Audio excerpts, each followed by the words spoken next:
Hola, bienvenidos a un nuevo episodio de Vos, Yo y la Fertilidad, un podcast creado por WIFIB.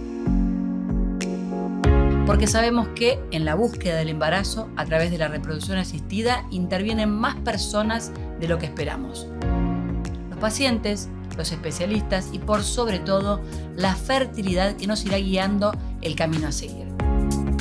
Mi nombre es Débora D'Amato.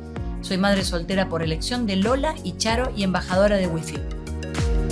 Lo que queremos lograr con este podcast es poder charlar de igual a igual, de especialista a paciente, compartiendo experiencias y conocimiento, para que todos podamos atravesar este camino con la mayor información posible.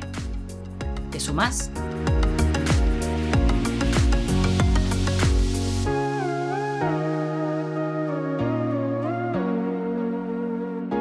En el episodio de hoy vamos a hablar de cómo elegir una clínica de reproducción asistida. Sobre todo para hablar en la parte del laboratorio. Cómo saber si el laboratorio corresponde, qué nos puede brindar un laboratorio y qué tiene que tener una clínica de fertilidad asistida para llevarnos por el buen camino. Para eso vamos a dialogar con Santiago Jordana, director del laboratorio de WIFIB, y con Verónica, madre gracias a tratamiento de reproducción asistida. Así que les doy la bienvenida para poder charlar un poco de lo que veníamos hablando, ¿no? ¿Cómo se elige una clínica de reproducción asistida?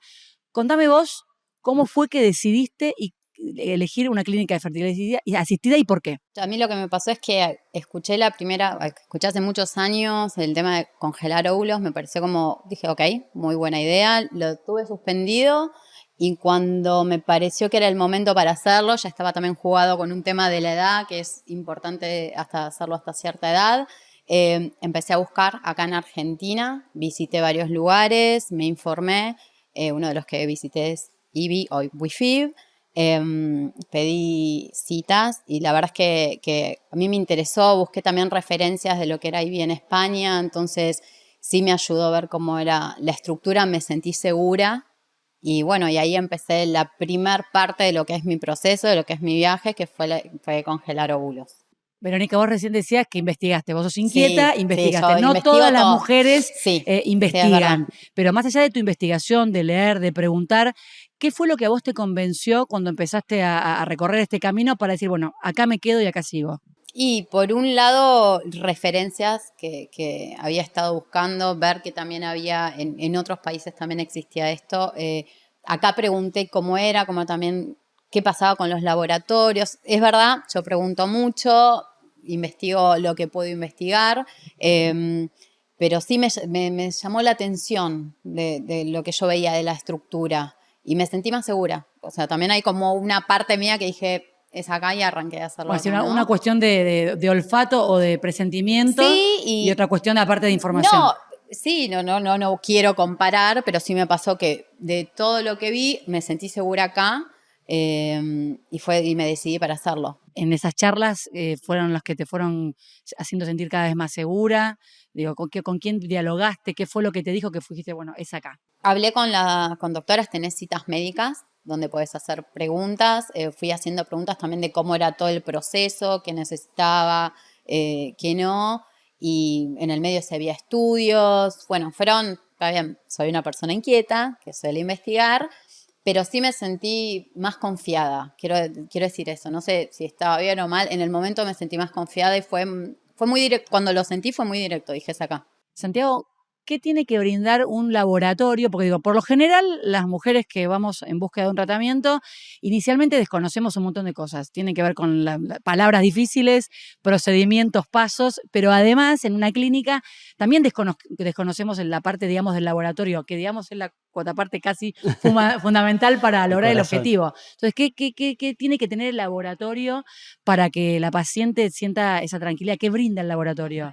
Perdón, a veces que preguntar también. Claro. En ese momento cuando es muy nuevo. Bueno, en principio lo que es clave es la tecnología, ¿no? La tecnología, como en todos los ámbitos de la vida, va avanzando y eso no nos deja fuera, digamos. Todos los laboratorios tienen que tener mucha tecnología. El tema es decir, bueno, para una paciente, ¿qué es tecnología dentro del mundo de la reproducción? Por ejemplo, los incubadores, así como las computadoras han ido avanzando de menos a más, los incubadores, que es el lugar donde están los embriones también, hay incubadores de distintas tecnologías que fueron avanzando las cabinas, digamos, las cabinas son las estaciones de trabajo donde se hacen también parte de los procedimientos, también fueron mejorando su tecnología.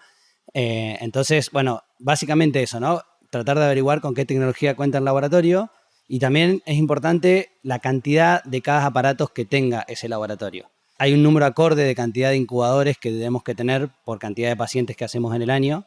Entonces, ese indicador hay que respetarlo. No es lo mismo hacer 1000 pacientes en 3, 4 incubadores que hacer 1000 pacientes en 10, 12 incubadores. Capaz esa parte de la parte de paciente quizás no investiga tanto porque no lo sabe. Eso quizás puede llegar a servir para la parte médica, ¿no? Digo, para aquellos que están evaluando y viendo, lo ven mejor un médico que un paciente. Yo como paciente capaz que no veo tantos incubadores, pero ¿qué es lo que a mí me lleva? Por ejemplo, yo entiendo que la cuestión de la tecnología, por un lado, deslumbra, pero por otro lado también da temor.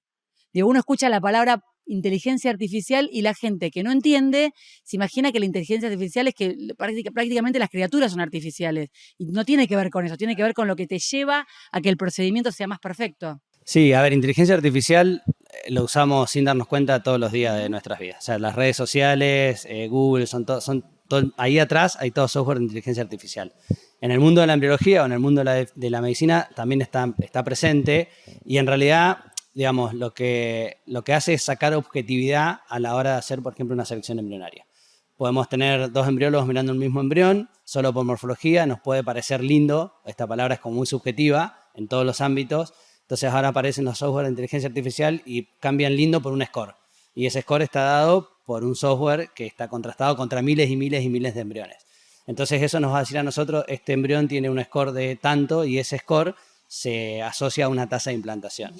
Pero no solamente, digamos, la inteligencia artificial es una herramienta que obviamente sirve un montón, sino que voy a volver por los incubadores. Para que un incubador tenga inteligencia artificial tiene que ser un incubador de última tecnología.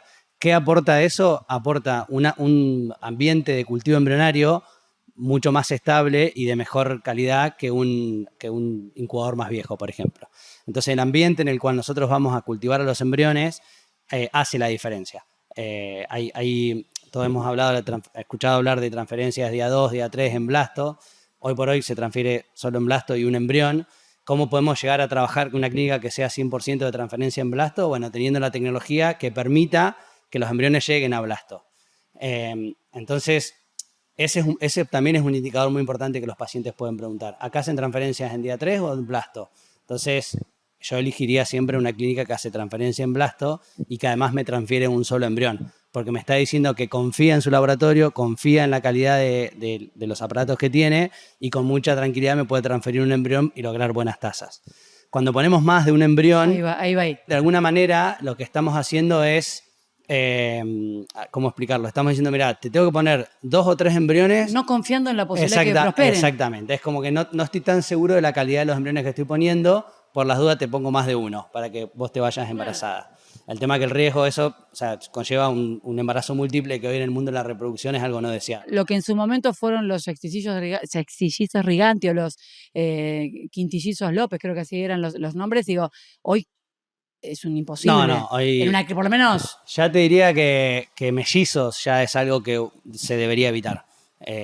A veces entiendo que los pacientes con el objetivo de cumplir su sueño de quedar embarazados piden o quieren transferirse más de un embrión, pero ahí también está, digamos, la seriedad de la clínica, decirle, mira, nosotros tenemos muy buenas chances transfiriendo un solo embrión, porque el embrión que tengo es un embrión de buena calidad, está en el blasto, hay determinadas características que nos permiten decir a los pacientes, no hace falta transferir más de uno. Y Verónica, ¿vos cuáles eran tus preguntas? Digo, vos llegaste a la parte. Tuve 2 partes en Wi-Fi.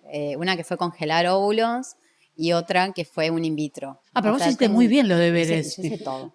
Porque digo, no todas, ahora es algo que está más metido un poco en la cabeza de las mujeres, esto de, bueno, poder elegir. Y no se sabe mucho. Yo creo que también nos pasa, a las mujeres me pasa porque hablo muchas veces, como hice el tratamiento y lo cuento, me pasa que muchos me preguntan y pasa que tampoco, por ejemplo, no sé, las mujeres muy común, ginecólogos, no lo cuentan tanto, no lo dicen y quizás hasta a mí me pasó que preguntándolo tampoco me informaban mucho. Entonces hay una parte donde uno tiene que preguntar directamente a los doctores. O sea que vos ya en tu etapa de congelar ya estabas ahí, preguntabas y te ibas orientando. Yo cuando congelé fue literal por preservación. Después los usé, pero fue por preservación. Si me pasa algo, tenía también conocidos que habían tenido cáncer y demás, y que si me pasa algo los tengo ahí guardados. Ni siquiera fue pensar a futuro, Sí, o postergar porque no, fue, ok, los tengo ahí, los tengo guardados, si me pasa algo, si no, veremos qué hacemos. Fue como la palabra esto de preservar, claro. Es eso, o sea, la literalidad de esa parte. ¿Y en qué momento tomaste la decisión de utilizar eso que preservaste? Bueno, ahí después de muchos años, además lo hice ahí, en los 37, 38, que es como una edad... Jugada, pero no soy la experta, pero es una edad que te dicen... Ya está. Ya es como el momento. Sí, para preservar, sí. De hecho, me acuerdo que sí, cuando llegué acá preguntaba todo ese tema de estoy acá, tengo esta edad, estamos bien, podemos hacerlo o no. Es algo que también te dicen si se puede o no. Y después cuando decidí usar, cuando ya fue, ok, vamos, no tenía idea. Y dije, ok, se descongela, ¿qué hace? ¿Cuál es el paso que sigue? Y ahí también te vas enterando en el proceso. Hay muchos estudios que hoy te ayudan, que yo no sabía, por ejemplo, yo no sabía que existían esos tipos de estudios en el camino antes de la transferencia, que hacían, que pueden ayudar, no quiero decirlo así, a que la tasa sea más alta de éxito, ¿no? De efectividad sea más alta, no significa que pueda suceder, pero bueno, en el camino tuve varios estudios que me hicieron, que a mí me hicieron también sentir más cómoda en el sentido de, ok, vamos... Y vos charlabas, más allá de hablar con el clínico, sí. ¿Charlabas, pediste diálogo más allá de que te lo brindan, por más que no lo busques, pero ¿con quién? ¿Con el laboratorio? Con no, la verdad es que no sabía, pobres, no sabía. Sí me pasó que hay momentos en donde te llaman, cuando haces un tratamiento que te van llamando para contarte, bueno, cuando congelás te van diciendo cuántos quedaron de los que te extraen, cuántos pueden congelarse, y ahí sí hay como un contacto donde te llaman y la verdad que es muy emocionante, es muy fuerte. Puede ser muy bueno, puede ser muy fuerte, pero es muy choqueante. O cuando estás en la etapa previa, en mi caso al in vitro, donde te decían se descongelaron tantos, van pasando de etapa cada 3 días, cada 5 días. Pero claro, uno viene a este mundo sin saber todas esas cosas. De golpe te tienen... Y Santi, ¿qué es lo que te preguntan los pacientes cuando van en el proceso? Que vos ya sos, digamos, cuota parte fundamental para el paso a paso. Voy a decir algo antes de poder responderte esto más puntual.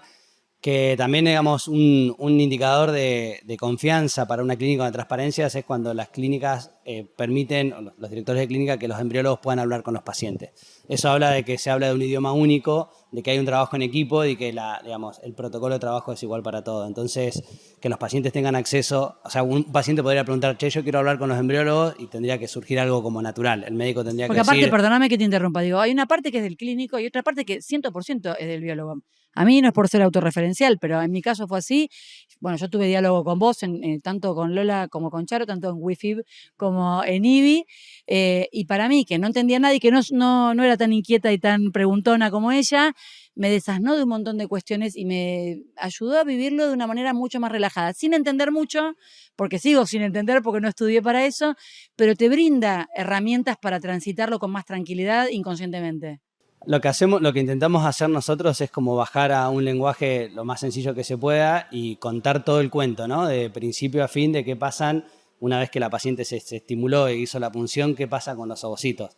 ¿Dónde van? ¿Dónde se incuban? ¿Cuánto tiempo? Posibilidades. ¿Qué posibilidades? O sea, y tratar de ser lo más transparente posible y de contar, y que la idea es que los pacientes se vayan como con una imagen de qué vamos a hacer acá adentro, qué hacemos con sus gametas. De la realidad. De la realidad, sí, de las cosas buenas, de las cosas que pueden salir bien y las que no pueden salir tan bien, o sea, hay que contarlas. Esto que decía ella de, por ejemplo, preservar a una determinada edad o antes, está bueno que los pacientes sepan que a una determinada edad las chances son A y a otra edad van a ser B, que puede bajar, los riesgos que eso puede implicar, cuántos ovocitos deberían vitrificar a una edad y cuánto a otra. O sea, mientras el paciente tenga la mayor cantidad de información posible... Después con esa información, esas herramientas para decidir lo que quiera. Exactamente, digamos, lo que no hay que generar nunca es falsas expectativas. Entonces yo creo que uno puede darse cuenta quizás cuando está frente a otra persona si están siendo transparentes y si están hablando sinceramente o si están inventando alguna historia. Entonces yo creo que ahí también está bueno preguntar. Y esto, ya te digo, vuelvo a lo de los embriólogos. Me parece que cualquier clínica que ponga a disposición los embriólogos para hablar es una clínica... de transparencia. Exactamente, que no tiene nada que esconder. E inclusive que los médicos... Nosotros acá en WIFIB, bueno, cuando éramos IBI, hablamos con los pacientes desde que abrimos, ¿no? En el 2008 siempre. Cada vez más, cada vez hablamos más con los pacientes, creo que les sirve a todos. Y los médicos tienen mucha tranquilidad en los embriólogos porque le vamos a contar, o sea, en detalle todo lo que pasó. Y, o sea, siendo sinceros y honestos, te fue bien, te fue mal, las probabilidades son estas, son aquellas. Y, de nuevo, cuando un paciente recibe eso, no del médico, para mí es un síntoma de confianza. Decir, bueno, acá en Total, esta de clínica, transparencia. sea quien sea, me va a decir. Otra cosa que es importante, que se me vino a la mente ahora, es en las distinto es que es una clínica formada por muchos médicos individuales y distinto es cuando hay un trabajo en equipo. ¿Qué puede pasar? Que un médico quizás está ausente y va a venir otro médico y lo va a atender con el mismo protocolo. O sea, el protocolo es único de trabajo, no es que cada médico trae el suyo. ¿Qué pasa? Te atendiste con un médico, no tuviste mucha simpatía, por motivo que sea, por afinidad, podés cambiar con otro médico que, digamos, el protocolo de trabajo es exactamente el mismo. O sea, no ponemos por encima el nombre o al médico o al embriólogo, sino que la clínica trabaja de una manera. Y eso también es un síntoma de confianza que uno puede leer a la hora de buscar una clínica. Y vos en tu proceso de búsqueda me contabas que además de haber venido acá, habías hecho, no importan los nombres, pero digo, habías hecho un camino recorrido. ¿Y qué fue lo que te llevó a decir, y no, por acá no? Porque por acá sí ya lo tenemos. Pregunta Pero ¿sabes difícil. qué? No, Muy ¿sabes por qué difícil me estás ¿sabes por qué te lo haciendo. pregunto? Porque Me pasó, a mí, yo me metí les pasa a hasta muchas en mujeres. comentarios de Google y cosas que uno, la verdad es que estás entregando un montón cuando pasás este proceso, cuando es ya el proceso de preservación o cuando es un in vitro. Estás entregando un montón, para las mujeres también es muy fuerte. Y sí, me pasó de buscar referencias. De hecho, o sea, que Ivy, Ivy, cuando yo lo busqué, era Ivy. Somos lo mismo. Era Ivy, Es lo mismo, claro. es lo mismo. Distinta marca, mismo ADN. Y cuando busqué las referencias de Europa y demás, eso me acercó más a decir, confío más en esta, bueno, hoy tengo Hoy una en hija, Wi-Fi. confío hoy más en Wi-Fi, pero en otra, había una parte que no me cerraba del todo profesional, había como una parte que no me cerraba algunas preguntas que hacían o que no me terminaban de responder. Si bien yo cuando vine acá no hablé con ninguno de los doctores embriólogos, ni con ningún embriólogo, pero sí, la verdad es que está bueno prepararte para una entrevista con algunas preguntas que te puedes hacer, que a veces otras ni sabes y los doctores te pueden ir guiando, pero la verdad es que está bueno uno ya tener un poco cuando llegás a hacer un par de preguntas. Y me pasó que todo lo que respondí, todo lo que preguntaba me lo fueron respondiendo y eso es lo que más me aseguró a mí. Me parece que es clave para la comunicación. En un paso es muy semejante, difícil, no. La comunicación es todo. Sí, y es muy difícil también porque no hay mucha información afuera. Ahora creo que hay muchísimo más de cuando lo hice, que fue en el 2016, la primera vez. Ahí no había tanto, entonces también es muy difícil ver dónde. Es como buscar de cero y además uno tiene otras preguntas. Y también la verdad es que fueron como muy, mira, pasa esto, puede pasar esto. O sea, no fue todo color de rosa cuando a mí me lo contaron. Fue como Bueno, y ahí, fue como, o sea, no es que yo salí y dije, todo es hermoso. Bueno, no, recién salí lo dije, decía okay. Santiago y lo decís vos y está bueno que lo aclares. No es un camino recto perfecto, es un camino que es sinuoso, para nada. con obstáculos y sin obstáculos. Lo bueno es saber todo, digo, qué tan importante es en la búsqueda de ese fin, que hoy lo tenés a Upa tuya, que es hermosa tu hija, es el tener lo bueno y lo malo, digo, en saber bien y saber con qué te vas a encontrar. Para mí es buenísimo. De nuevo, lo bueno y lo malo, pero es importante que hoy contaba una parte de mi proceso que había una parte que yo no sabía y me enteré después y dije, no sé si es bueno, yo hubiese quizás sabido antes, me hubiese enterado. Para mí está buenísimo, o sea, que tengas la apertura de poder hablar con los médicos, o, bueno, toda la maquinaria que tienen, yo, bueno, veo muchas de estas cosas, ¿no? Pero sí está bueno porque primero te acerca a un lugar donde vos podés preguntar o podés decir, ¿qué puede pasar? Lo bueno y lo malo. Y que te digan lo malo también para mí está bueno, porque te prepara, te da unas posibilidades. Vas por este camino, vas por este, buscamos un plan B. En mi caso yo estaba con plan A, plan B, plan C. Me acuerdo que mi doctora, Nati, me dijo, pará. O sea, vamos por el A primero. Yo ya estaba planeando A, plan C. Bueno, no, pero está bien también que tengas tus opciones, porque no sabés qué va a pasar. Sí, bueno, y en mi caso también era como, había un embrión nada más, entonces era como muy especial para mí, metemos todo al asador con esta embrioncita. Uno tiene una vara y una expectativa muy alta. Por lo general, cuando le pregunta a otra, no le pregunta otra cosa más que ¿en cuántos intentos quedaste? ¿Cómo fue? Y quizás mi cuerpo, y mi organismo tiene el mismo problema que el tuyo, pero reacciona de una manera completamente diferente. Entonces uno lo que tiene que entender es que cada organismo es un mundo y que lo que uno tiene que preocuparse es entender que es un camino sinuoso seguramente, que quizás tenés un sí más rápido que un no, pero tenés que saber que hay no en el camino. ¿Cómo te llevabas vos con esa información a la noche cuando apoyabas la cabecita en la almohada? Y es fuerte. Yo particularmente, por mi edad, me hice muchos estudios hasta llegar al in vitro, en el medio. Y los resultados, que para mí eso fue, no digo que fue el éxito de la no sé qué, pero para mí eso es clave. Que pude hacerlo, que me informaron que ¿Te existían. dio confianza? Sí, me dio confianza. Creo que también acercó los resultados ayudaron a que, bueno, no sé, tasa de implantación, ventana desplazada, hubo como varias cosas que te salían en esos estudios que te ayudaban a, bueno, hacer otros cálculos. Pero sí, no, es un camino muy duro que yo creo que las parejas, las mujeres que pasan por esto se lo encuentran cuando están solas a la noche en la almohada, esperando un resultado, la llamada de los chicos cuando te dicen congelamos tantos, no congelamos, quedó uno. A mí cuando me dijeron quedó uno Hoy tuve una suerte y es mi hija, pero cuando te llaman y me dijeron quedó un embrión, fue terrible para mí. Fue muy Imagino, fuerte, sí. porque es de todo quedó uno, o sea, es esto. Tu único tiro, Es digamos. sí, fue muy fuerte, no, o sea, lo vi lindo, mi doctor no me acuerdo que me dijo sí, pero es un camino duro, por eso también está bueno para mí está bueno ser lo bueno y lo malo. Y como embriólogo, tenemos la parte de como paciente. Cuando tenés que informar esto, bueno, uno solo, que es un montón, ¿eh? No digo que sea al contrario, mirá. No, es un montón. Está afuera tomando la mamadera, esperando que la madre salga para estar con ella, pero ¿cómo lo transmitís? Todo depende, vamos, porque va ligado a la historia clínica de cada paciente, ¿no? Entonces, a veces tener uno puede ser muy poquitos para uno, pero puede ser un montón para otros. Entonces, según toda la historia de la paciente, uno se prepara para esa información o no. Yo soy de los que creo que tener uno, o sea, con uno alcanza. Siempre queremos tener más para asegurarnos más Para posibilidades. estar más tranquilos y fácil. Exactamente, por uno alcanza. Después sí es verdad que hay que hacer un balance general de la historia clínica y de ese ciclo. Hay ciclos que van mejores, hay ciclos que van peores. Me parece que lo que dije antes, o sea, siempre ser sincero y honesto, diciendo lo bueno y lo malo, ¿no? Y nunca, digamos, si tenemos uno, tenemos una posibilidad. Eso también hay que remarcarlo.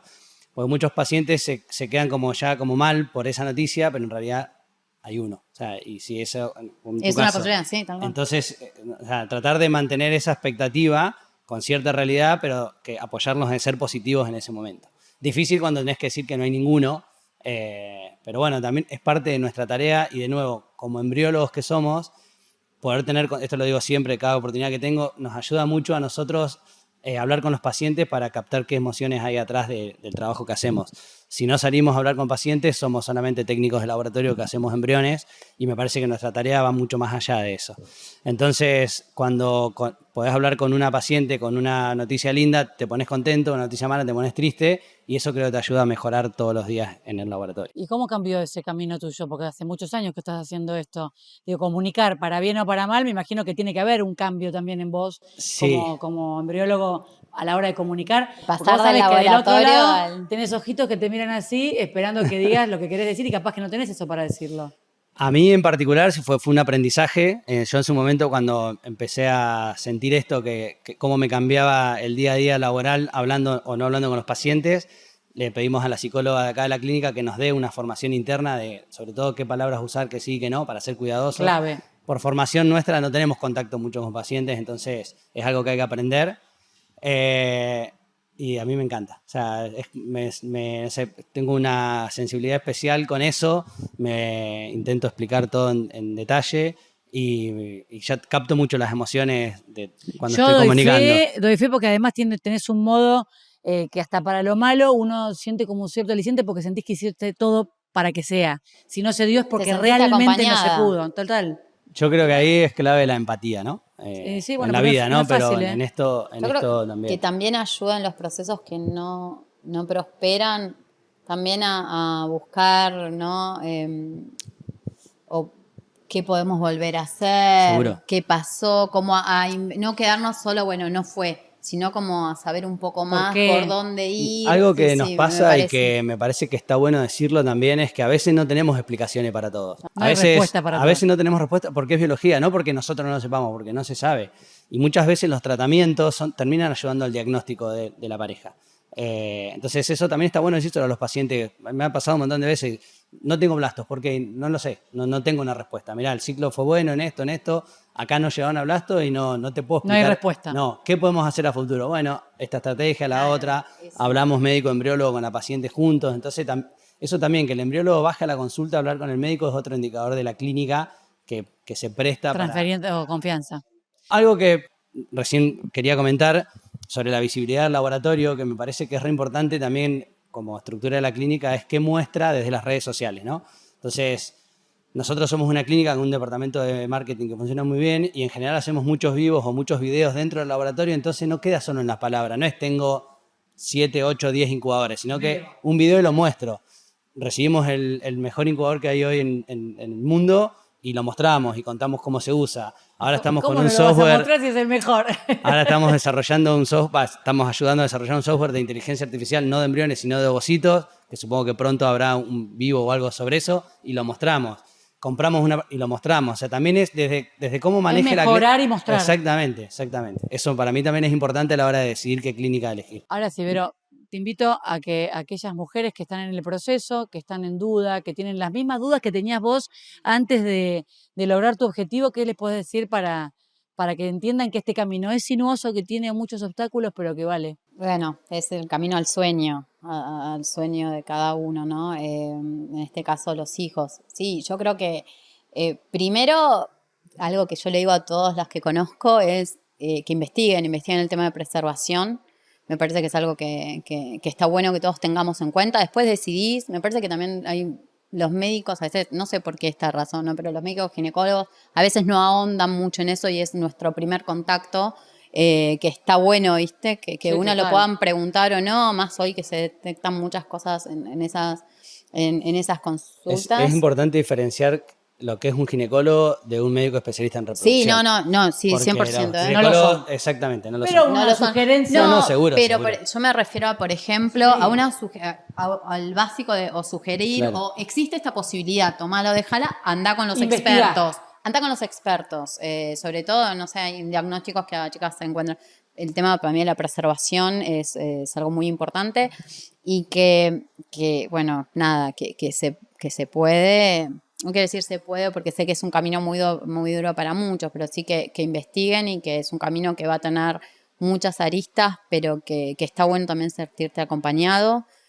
Es lo que digo, yo tampoco quiero llorar, pero que investiguen, que traten de ver qué pasa, que vean, no se queden con los no, que sigan consultando, que vean posibilidades antes de ir, de por ejemplo, si existen exámenes en el medio para hacer que se acerquen, que si tuvieran muchos nos en una clínica, que vean otra posibilidad, Seguro. que se abran, que hay doctores, que hay 1 o 2 doctores. Yo creo que también hay una sensación que uno tiene a veces, ¿no? Que está bueno que la siga y que no se queden a veces con la opinión, sea esta clínica o la que sea, ¿no? Que puedan investigar Opciones. un poco más. Que vean opciones, por supuesto, creo que sí hay y sí también hay un tema de los médicos, ¿no? De cómo llegan y cómo te cuentan todo. Y que cuando pregunten lo bueno y lo malo, ¿eh? ¿Qué puede suceder con esto y qué pasa si no? Eso me parece también. Santi, ¿qué le decís a los pacientes? Yo, Con respecto, bueno, por supuesto, a la búsqueda y a la importancia del laboratorio, que digamos es tu métier. que investiguen, obviamente, que miren qué muestra la clínica en sus redes, me parece que eso es importante. Preguntas que uno puede hacer es cuántos ciclos hacen al año y cuántos embriólogos son o cuántos incubadores tienen. O sea, esa relación de cantidad de trabajo versus cómo se distribuye el trabajo es re importante, de nuevo, así como no es lo mismo usar 1000 pacientes en un incubador, no es lo mismo 1000 pacientes con 2 embriólogos que con 10. Cuidar, eso es importante.